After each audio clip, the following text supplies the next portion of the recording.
నాటకం చూడాల్సి వస్తే ముందు వరుసలో కూర్చుంటాం. అదే సినిమా చూడాల్సి వస్తే వెనుక వరుసలో కూర్చుంటాం. ముందు వెనుక అన్నవి సాపేక్షం. సబ్బును తయారు చేయాలంటే ఆయిల్ కావాలి. అదే చేతికి అంటిన ఆయిల్ని పోగొట్టుకోవాలంటే సబ్బు కావాలి. చిత్రంగా ఉంది కదూ, జీవితం కూడా ఇంతే.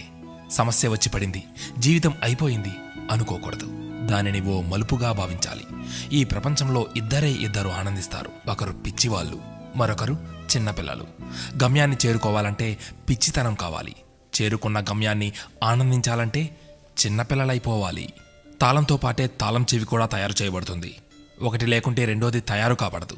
అలాగే పరిష్కారం లేకుండా సమస్య కూడా రాదు. తోటా కంటే శక్తివంతమైనది మాట. ఒక్క మాటతో సంబంధం తెంచేసుకోవచ్చు. ఒకే మాటతో లేని బంధాన్ని పెంచేసుకోవచ్చు కూడా. మనిషి సమాజంలో సూదిలా బ్రతకాలి కానీ కత్తెరలా కాదు. సూది పని ఎప్పుడు జోడించడం మాత్రమే, కత్తెర పని ఎప్పుడు విడదీయడమే. అందరినీ కలుపుకుంటూ బ్రతకాలే గాని కత్తెరలా విడదీస్తూ కాదు. నిజాన్ని మార్చే శక్తి ఈ ప్రపంచంలో ఎవ్వరికీ లేదు. కానీ ప్రపంచాన్ని మార్చే శక్తి ఒక్క నిజానికి ఉంది. నీవు సంతోషంగా ఉన్నావంటే నీకు సమస్యల్లేవని కాదు, వాటిని ఎదుర్కోగల శక్తి, ధైర్యం నీకున్నాయని అర్థం.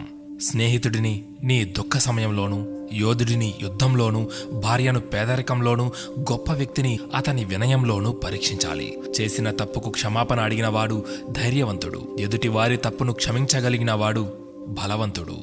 కష్టం అందరికీ శత్రువే, కానీ కష్టాన్ని కూడా చిరునవ్వుతో స్వీకరిస్తే అది సుఖమై నిన్ను ప్రేమిస్తుంది. ఓటమి లేనివాడికి అనుభవం రాదు, అనుభవం లేనివాడికి జ్ఞానం రాదు. గెలిచినప్పుడు గెలుపును స్వీకరించు, ఓడినప్పుడు పాఠాన్ని స్వీకరించు. ఓడిపోయి విశ్రాంతి తీసుకుంటున్నప్పుడు ఆ ఓటమి నేర్పిన పాఠాన్ని చదువుకో. నీవే గెలుస్తావు. ఎవరికైనా ఉండేది రోజుకు 24 గంటలు మాత్రమే.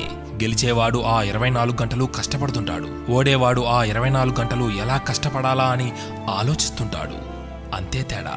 గెలవాలన్న తపన, గెలవగలను అన్న నమ్మకం, నిరంతర సాధన, ఈ మూడే నిన్ను గెలుపుకు దగ్గర చేసే సాధనాలు.